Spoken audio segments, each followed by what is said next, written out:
ఒక వ్యక్తి దేవుని ఆశీర్వాదం ఒక వ్యక్తి పొందుకుంటే ఆ వ్యక్తి వరకే జీవించడు, ఆ వ్యక్తి అనేకులకు దీవెనకరంగా ఉంటాడు.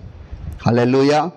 అబ్రహాంతో దేవుడు అదే చెప్పాడు, అబ్రహామా నీ మూలముగా నీ సంతానాన్ని నేను ఆశీర్వదించి అనేకులకు ఆశీర్వాదకరంగా ఉంచుతాను. హల్లెలూయా. ఒక వ్యక్తి నిజంగా ఆశీర్వదించబడ్డాడు అంటే గన ఆ వ్యక్తి వరకు మాత్రమే కాదు. హల్లెలూయా. ఆ వ్యక్తి గురించి సాక్ష్యం రావాలి.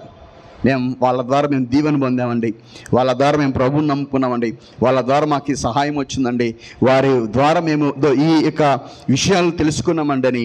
ఆత్మీయ ఆశీర్వాదాలు, ఆర్థిక ఆశీర్వాదాలు, వస్తువు ఆశీర్వాదాలు, బట్టల ఆశీర్వాదాలు, లేకుంటే ఒకరికి విద్యాదానమో లేకుంటే అన్నదానమో ఏదో ఒక దీవెన మన ద్వారా మనం దీవించబడ్డామంటే, దేవుని ఆశీర్వాదం మనం పొందుకున్నామంటే మన ద్వారా ఇతరులు ఆశీర్వదించబడాలి. దేవునికి స్తోత్రం.